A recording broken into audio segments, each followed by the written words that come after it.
So Bitcoin closed October at $109,000. And that's the 6th month in a row that it's above 100K. Bitcoin's October close at $109,000 has been viewed as a defining point, marking 6 straight months above the 6-figure mark. What was once seen as resistance is now being recognized as solid support, a sign many in the community have called structurally bullish.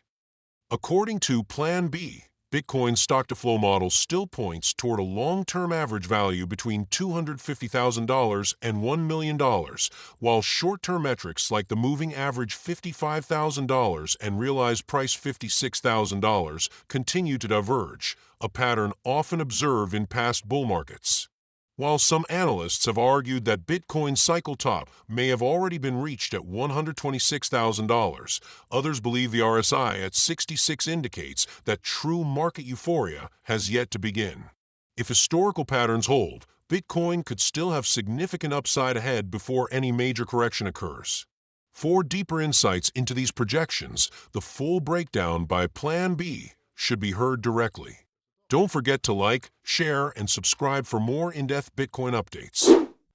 So we really see this 100K that used to be resistance turn into support. A really bullish sign. Now, from high to low, this is the stock to flow at 500K. This is Bitcoin at 109K. And this is the realized price at 56, moving average at 55K. So what's next? In fact, there's a lot of people that are very bearish, and the thinking is like this. Okay, this was the halving, and we're now 1.5 years after the halving. And historically, on a year to 1.5 years after the halving, here's another halving, 1.5 years after that halving, that was historically the top. Also in 2013. So 1 year, 1.5 year, there's a top. We're now at 1.5 year.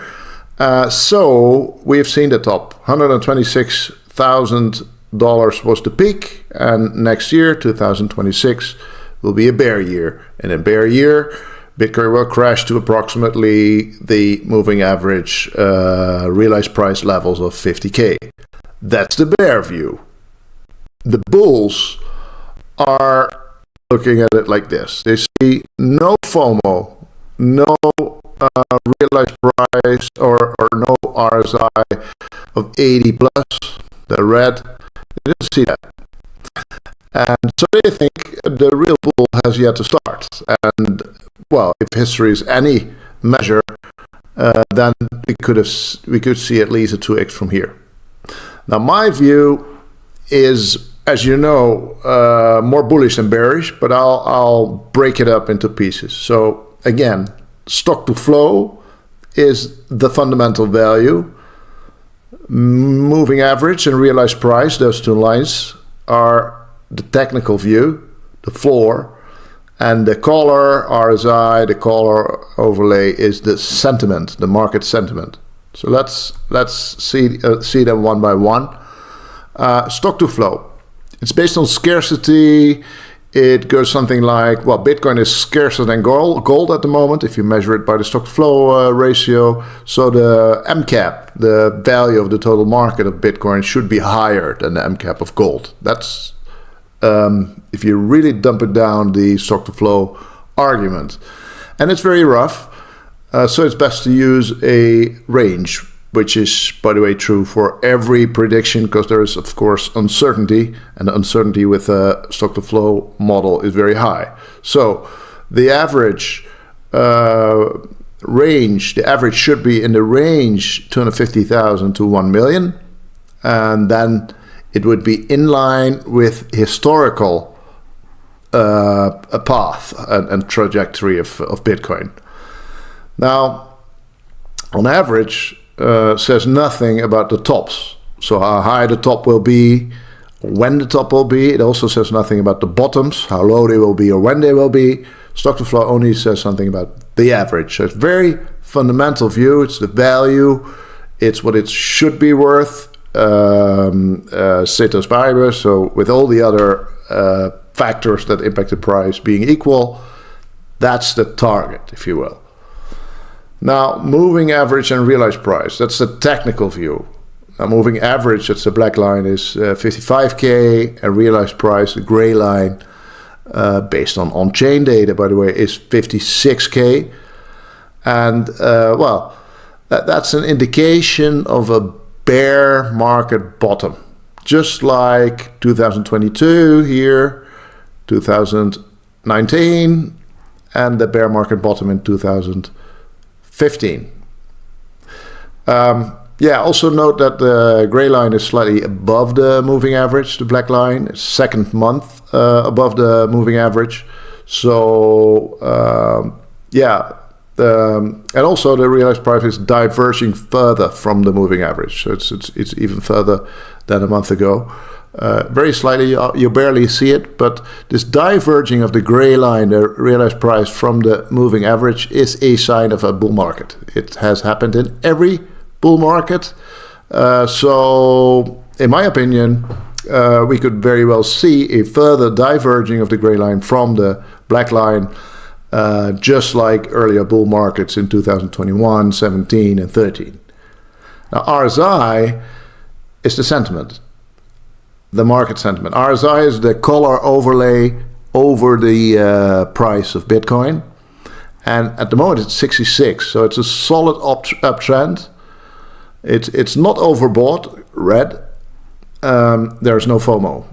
And, every bull market in 21, in 17, in 13 did see RSI 80 plus, so red. And every bear market saw blue, RSI lower than 50. Blue, blue, blue. So, the thing is, sentiment, human behavior doesn't really change, does it? It's a bull market, then a bear market, a bull market, a bear market, a bull market. So they alternate, and right now we're sort of waiting for a bull market yet to come. And that's in fact what I'm looking for. And also, it's very hard to imagine a bear market, blue, without some FOMO, some crazy bull market. These are the people that bought here, that are liquidated here. So without these really high, crazy prices, we don't have a really deep bear market. And we're going to see this sort of steady uptrend like we're seeing right now. So in conclusion, I'm bullish. I expect at least 2x from the current 109K. And that puts Bitcoin in the range of 250K, 1 million of stock to flow model. That's what I'm expecting. And when will I be worried? I get that question a lot. I get worried if the RSI dips towards 55 or even lower, right? Then lower is the bull market or the bear market bottom. But if we really dip below the 60 towards 55, that's bad. Also, if the realized price starts converging towards the moving average instead of diverging from it, like it's doing right now, so it's converging, that's also bad. That's like here, right? That's the end of and here they start converging again, those two lines. That would be, a bear market. So, as always, all models are wrong, but some are useful. Do your own research, and see you next time.